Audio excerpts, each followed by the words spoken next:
Ready for another inspiring story? In this Sensei episode, we will be featuring a catechist and a musician that creatively empowers the youth through his talent and skills. Join us as we explore, learn, and improve. Hi, I am Bianca, and welcome to Sensei, their skills and talents.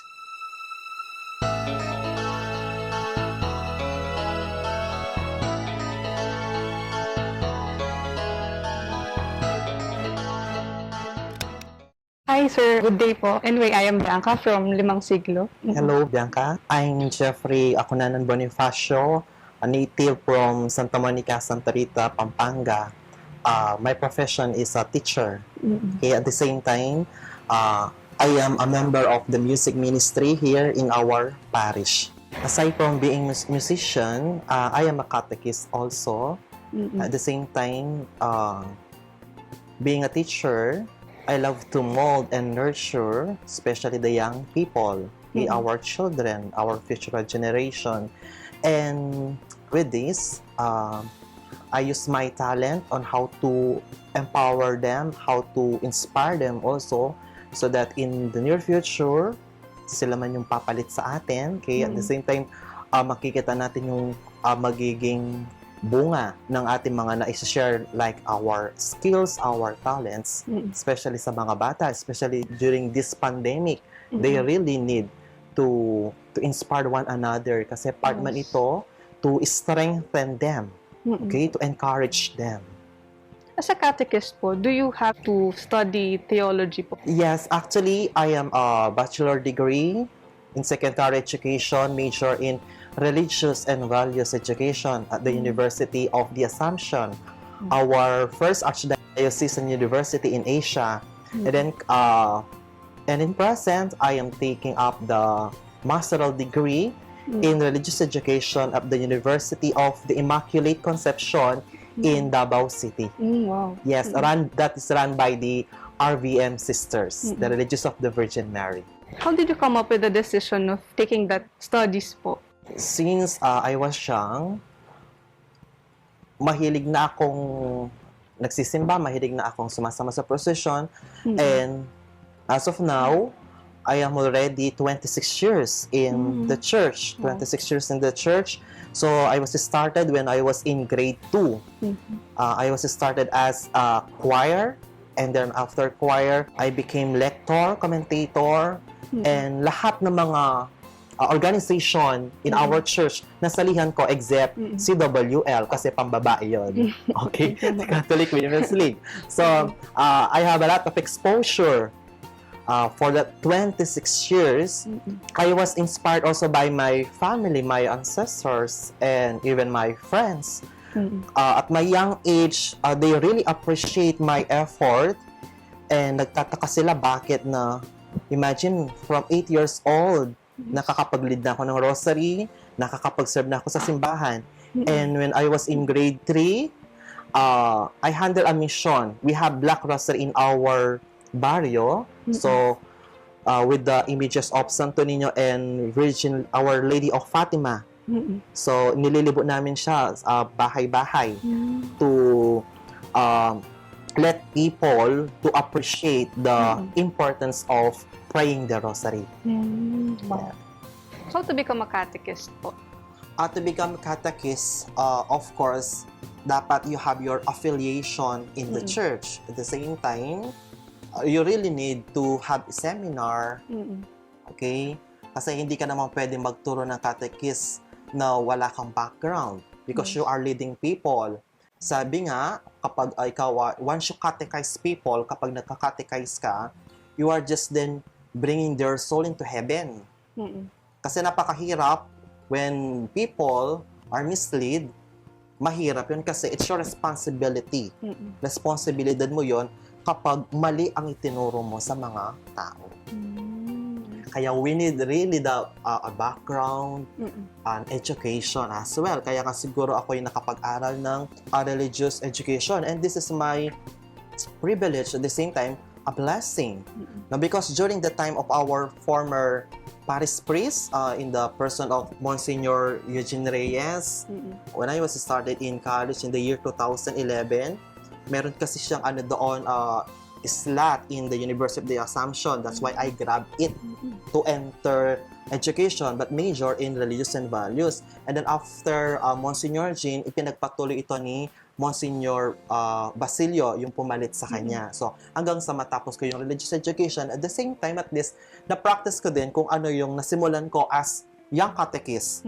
I became young catechist in the time of Monsignor Ordonez.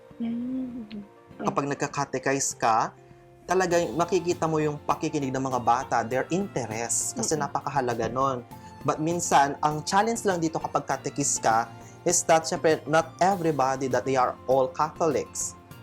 Meron iba't ibang mga sekta, iba't ibang mga religion. But then, yung pinaka-secret doon, for them to listen, dapat you always teach them that we are God-centered.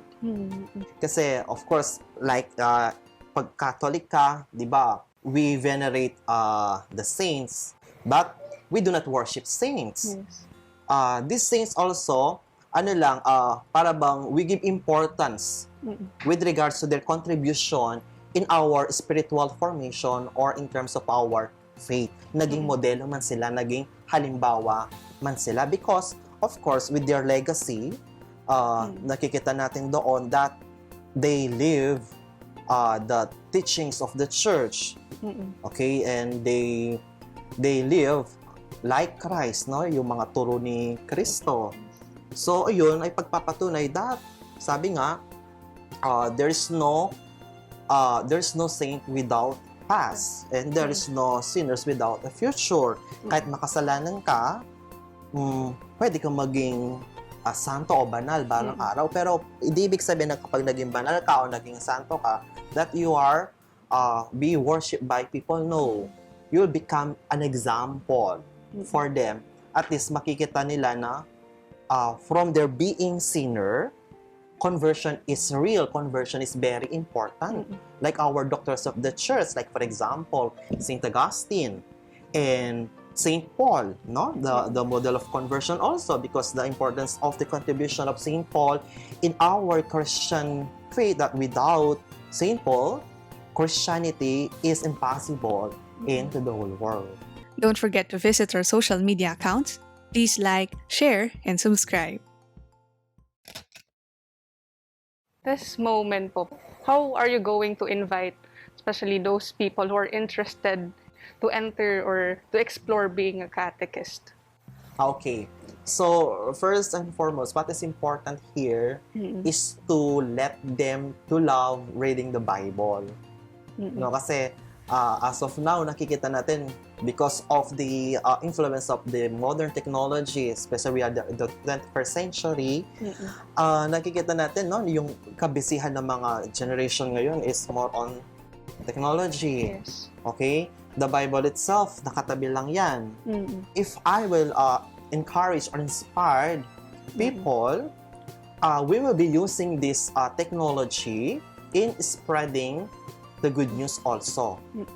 Ang mahirap ngayon, kapag nagtuturo ka ng halimbawa in theology, pwede ka questionin ng mga ibang religion kasi iba-iba man yung interpretation natin in terms of sacred scripture. That's why reading the Bible is very important. Second one, of course, is their formation, spiritual formation. Dapat they have their affiliation in the church. Kasi kung sa bahay ka lang, kung tinatamad ka naman, you do not know your responsibility to attend on the days of the Lord, that is useless. No? And the third one, of course, be a good example for them. You have to walk the talk. Kung ano yung tinuturo mo, kung ano yung sinasalita mo, dapat nagmamanifest sa'yo or nakikita sa'yo talaga. You've been serving the church for about 26 years, like you have mentioned. Have you ever thought of entering the priesthood? Okay. So usually kasi, di ba, sa practice natin, kapag active ka sa simbahan, sasabihin ng matatanda or yung mga kasama sa parish, bakit di ka na lang magpare? Okay, usually yun yung tanong, no? Kasi nakikita na lang yung active. But I told them that I have another mission. Sa ibang mission ako, hindi man ako sa priesthood, hindi man ako makakapagpare, but I will be an instrument of God also. To become like me today, I am a choirmaster. Okay, even in teaching people, teaching children through music. Okay, sabi nga, as Saint Augustine says that sing praise twice, napakahalaga nun. Yes. Para kung titingnan natin, the equivalent of it is as a choirmaster, you can practice and then you can teach it. At the same time, you can develop, you can share. Yes. No? Napakaganda at napakalaking ambag na rin yun sa simbahan. Yes. Hindi ka man makakapag-preside in the mass, hindi ka man makakapag-misa, but then, isa kang naging instrument para maging buhay ang misa through this sacred or liturgical music. Okay. From being a catechist, you mentioned that you are also a member of the music ministry. And how do you relate that the things that you are doing as a catechist and being a part of the music ministry? Okay. Actually, they are related, no? They are related talaga as a catechist and as a musician, because in terms of worship, we really need the importance of music, especially the sacred music, okay, in the celebration of the liturgy.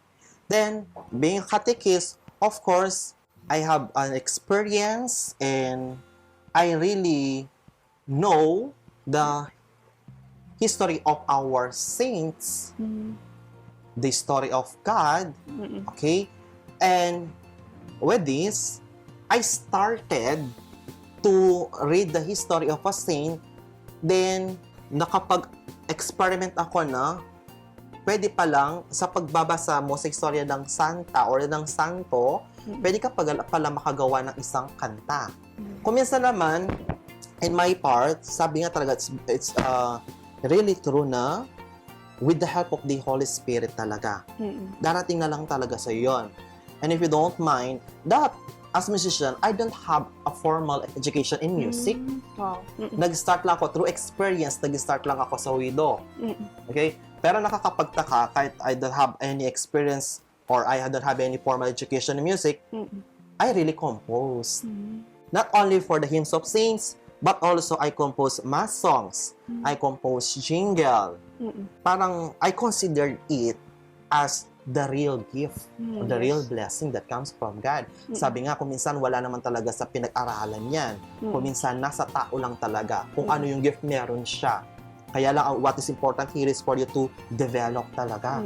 From being catechist and then now a musician, no? Or a composer na. O kung pwede, malay ko, someday I will become a hymnographer kasi, no? I write different hymns. So, pwede rin na in our parish, I was inspired or I was encouraged by Monsignor Chin Reyes during his time. Kasi we are started as a choir and then I became a cantor, a song leader. And then sabi niya sa akin, Chef, why don't you make a hymn for your barrio? Sige nga, try ko. Okay, so hanggang sa nakapagsulat ako. And then meron din naman sa mga composition ko na ako lang gumawa talaga, both lyrics and music. Pero meron iba sa mga ginawa ko na sa akin yung music. And then, meron si Among Jean, meron si late Monsignor Tans, meron yung dating PPC president namin. Sa kanila nagmula yung lyrics and then ako yung gumawa ng nilagyan ko ng music. But most of the hymns that I compose, both lyrics and music, ako yung gumawa. But syempre, what is important in writing a hymn, for you to have a research about the saint, about the history, the life of the saint. Okay? Their spiritual formation. Also, kasi napakahirap kung gagawa ka lang ng kanta na baka naman ma-mislead o baka naman iba pala yung tinutukoy mo. That's why when I compile all these hymns, so I visited Father Oliver Yalong, no, our Archdiocese Commission on Liturgy. Pina-check ko talaga kasi baka may mali. Mahirap kasi kung ilalabas mo siya, at the same time, mayroon pa palang mga error. So I have already a permit from the Archdiocese. So nakausap ko din, pinadala niya ako ng letter. Sabi niya, so wonderful works, at the same time dagdagan mo pa. Maganda yung mga ginawa mo. Sabing ganun, no? Kasi at least ang ang mahalagang contribution nito ay nare-remind ba yung mga tao. Halimbawa ako, taga Santa Monica ako. Ay, St. Monica's very prayerful pala. So, dapat yung mga tao doon, sana makita natin na they are prayerful also. Diba? Parang it's a reflection, nagre-reflect lang. Dapat mag-reflect ka. Kasi yung patron mo na yon, siya yung pwedeng maging help, a big help. Para yung patron na nun, ipapanalangin ka din. Are all the hymn that you did are made out from the stories of a patron saint? I have also my Marian songs. Okay? That talks about Mariology, that talks about Mama Mary.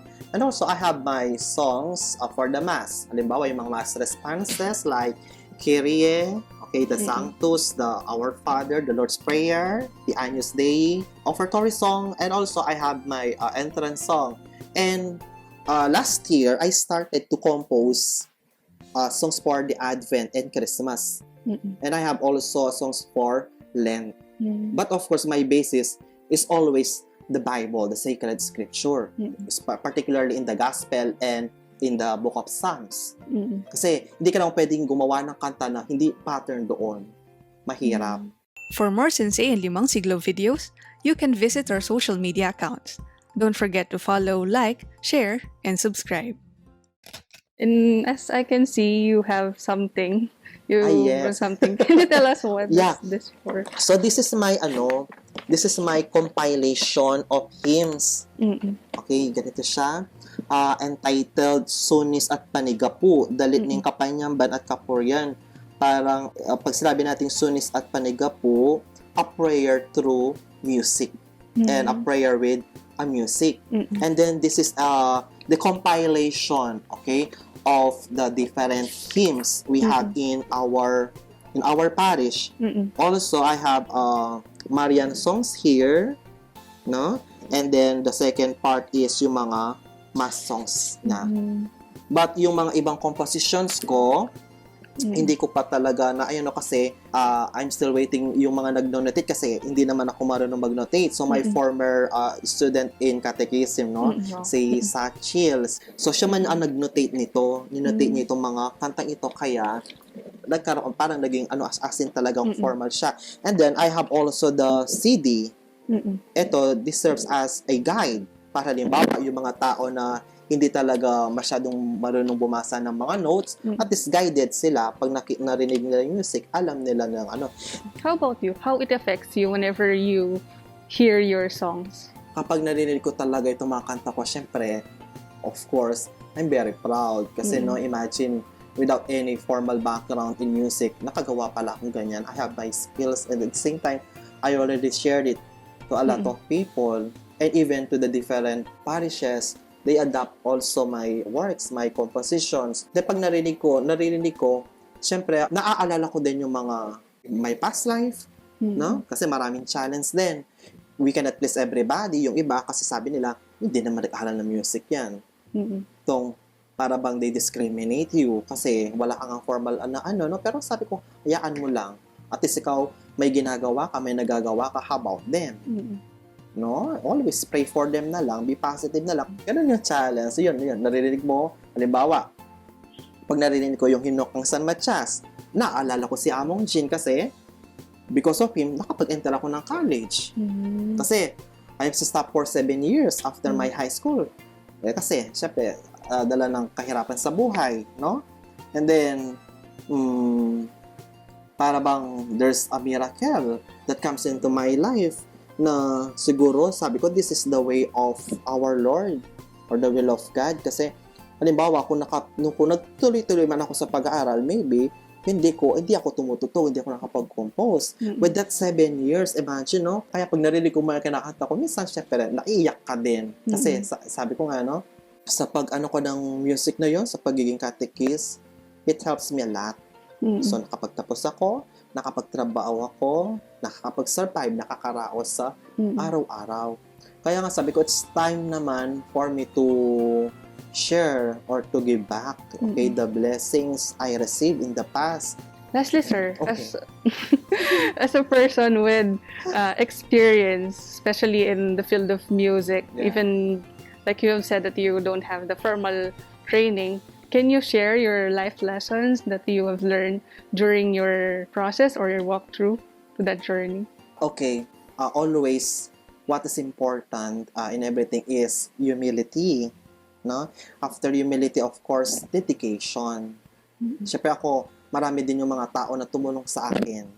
Even marami din yung nag-inspire, nag-encourage. And dapat naman, huwag mo rin kalimutan na pasalamatan. You have to be thankful always. And dapat kung ano yung sinimulan mo, kung maaari, i-share mo, no? Hindi lang yung sinasarili mo. Dapat i-share mo ito kasi kapag naibahagi mo ito para sa iba, at least kapag mas lumalaki yung mas may natututo sa'yo, malaking bagay yon. Halimbawa, yung mga past mentor ko in music, I am very thankful also for them kasi nag-initiate sila, I will teach you. Kahit para magkaroon ka ng formal lesson, so nakapag-formal man ako na konting basic lang, pero hindi ko nakakalimutan yon, napasalamatan. Kaya pag minsan, pag sinasabi sa akin, congratulations, ang ganda na ginawa mo, sinasabi ganyan, then I will reply or sasabihin ko that you are part and that it's just because of you also. Hindi naman pwede na pagmalaki mo. Remember na hindi ka naman magiging ganyan, hindi ka naman pupunta sa ganyan without the help of others. That's why you have to be humble at all times. And then, of course, you have to offer everything. You have to dedicate everything to our dear Lord. Kasi sa Kanya lahat. Sa Kanya nagmula, ibabalik sa Kanya ang natanggap sa buhay. Wow. Thank you, sir, for answering all those questions and for sharing your stories. We're always glad to hear stories here in our program, and that is also one of our goals, to share a lot of stories and experiences na ma-share din po namin sa ibang tao. And please continue doing the things that you are doing and, of course, sharing the words of the Lord. Thank you so much po. So thank you also Thank you for po. this opportunity and for the rest of the group. Thank you po. Okay. Mr. Jeffrey Bonifacio was not aware that he was in the process of waiting for his turn. He never thought that meeting people that could change the direction of his life, people that will help to explore and learn the best of him. His humility and dedication remained because he never forgot the people behind his success. And most importantly, in every music and work he creates, he strives to bring glory to our God. If you want to avail this Sunis at Panigapu, okay, Dalitning, Kapanyamban at Kaporian, it's only 600 pesos with the compilation of the different hymns and mass songs, and together with the CD serve as a guide. And if you want to avail, you have to message me or you have to visit me at Santa Monica, Santa Rita, Pampanga, or in Santa Rita Parish Church. You can reach me also in my FB account, Jeff Bonifacio. Thank you for joining us in today's episode. See you again next week, and we will continue to explore, learn, and improve. I am Bianca, and this is Sensei, their skills and talents.